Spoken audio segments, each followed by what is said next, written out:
دو کا دور مشکل دور تھا. عمران کے پاس اسلام آباد میں پارٹی کے دفتر کا کرایہ دینے کے پیسے نہیں تھے, لہٰذا یہ دفتر ختم کر دیا گیا. میر صاحب آپ یہ بات کیسے کہہ سکتے ہیں؟ وہ ایک انٹرنیشنل پلیئر تھا, کرکٹر تھا, اور ایک بڑے خاندان میں بیاہ ہوا آدمی تھا.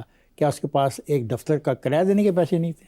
دیکھیں, میں تو اس وقت اسلام آباد میں اس کو بہت قریب سے دیکھ رہا تھا. اس نے جو اس کے پاس تھا نا وہ ہسپتال میں دے دیا تھا, اور پلاٹ بھی دے دیا تھا, اور بھی بہت سی چیزیں دے دی تھیں.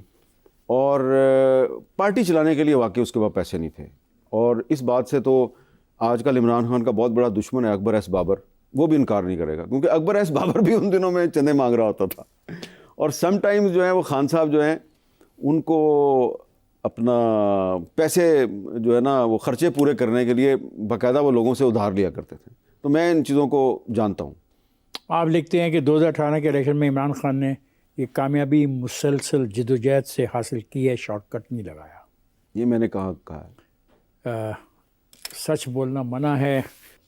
سر یہ آپ کا ہے, خان صاحب تنقید کے لیے تیار ہو جائیں. آپ کا کالم ہے, اس میں آپ نے یہ لکھا ہے یہاں پہ 22 سال کی سیاسی جدوجہد کے بعد آج عمران خان الیکشن میں اکثریت حاصل کر چکے ہیں. جمائمہ نے یہ اعتراف کر لیا ہے کہ عمران خان نے اپنی انتھک محنت سے 2002 میں پوچھے گئے سوال کا جواب دے دیا ہے. عمران خان نے یہ کامیابی مسلسل جدوجہد سے حاصل کی ہے, شارٹ کٹ نہیں لگایا. کچھ سمجھوتے ضرور کیے ہیں, الیکشن میں دھاندلی کا شور بھی ہے, لیکن یہ شور تو خود عمران خان مچاتے رہے. دس از یور رائٹنگ. ہم یہاں سے سوال کر رہے ہیں. تو یہ اس طرح اب بات کلیئر ہوگی نا. ہاں. تو ظاہری بات ہے 1996 سے لے کے 2018 تک میں دیکھ رہا تھا کہ وہ الیکشن بھی لڑ رہا ہے, جلسے بھی کر رہا ہے, جلوس بھی کر رہا ہے. تو شارٹ کٹ تو نہیں لگایا اس نے, لیکن میں نے اس میں یہ بھی ذکر کیا کہ انہوں نے کچھ سمجھوتے بھی کیے ہیں. وہ ہم سمجھوتوں کی بات کر رہے ہیں آپ سے. تو 2018 میں تو سمجھوتا کر کے پرائم منسٹر بنے تھے نا. وہ کیا سمجھوتا کیا؟ سمجھوتا انہوں نے یہ کیا تھا کہ ان کے پاس سمپل میجورٹی نہیں تھی, اور ان کو جو انڈیپینڈنٹس تھے وہ جہانگیر ترین کے ذریعے جنرل باجوہ اور جنرل فیض نے دیے تھے, اور وہ بھی میرے سامنے کا واقعہ ہے. نہیں, سنی سنائی بات کر رہے ہو یا اس میں کوئی حقیقت؟ میں خود بنی گالہ میں موجود تھا جب ایک مجھے کسی نے بتایا کہ تھوڑی دیر میں جو ہے نا پنجاب گورنمنٹ اور فیڈرل گورنمنٹ کے نمبر پورے ہونے والے ہیں. نمبر پورے نہیں نہ ہو رہے تھے خان صاحب سے, تو میں دوڑ کے بنی گالہ پہنچ گیا. میرا کیا اتنا ہی کام تھا, میں ادھر جا کے بیٹھ گیا.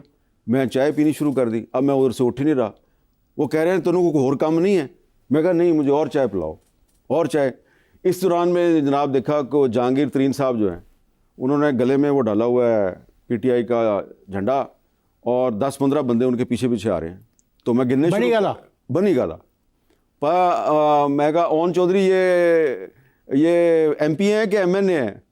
تو اس نے کہا ایک جو ہے وہ کوچ میں ایم پی ہیں, پچھلی کوچ میں ایم این اے. دو کوچیں بھر کے لے گئے؟ تو وہ جہاز میں ان کو لایا گیا تھا. جہاز میں لائے, 2 کوچیں لے گئے. 2 کوچیں بھر کے لے آئے وہ, اور ادھر بھی پورے کر دیے نمبر اس کے, قومی اسمبلی میں بھی, اور ادھر بھی پورے کر. اب جہانگیر ترین صاحب کو تو میں بڑا پرانا جانتا ہوں نا.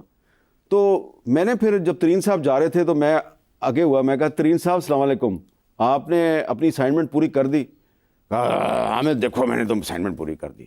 اسائنمنٹ سے کیا مراد ہے آپ کی؟ اب دیکھیں نا, وہ میں نے اس کو کہا اسائنمنٹ پوری کر دی اور اس نے کریڈٹ لے لیا. یہ بھی نہیں پوچھا کہ اسائنمنٹ سے کیا مراد ہے. میں آپ سے پوچھوں آپ کس اسائنمنٹ کے حوالے؟ اسائنمنٹ ان کو دی ہوگی نا, جنرل باجوہ نے یا فیض صاحب نے دی ہوگی.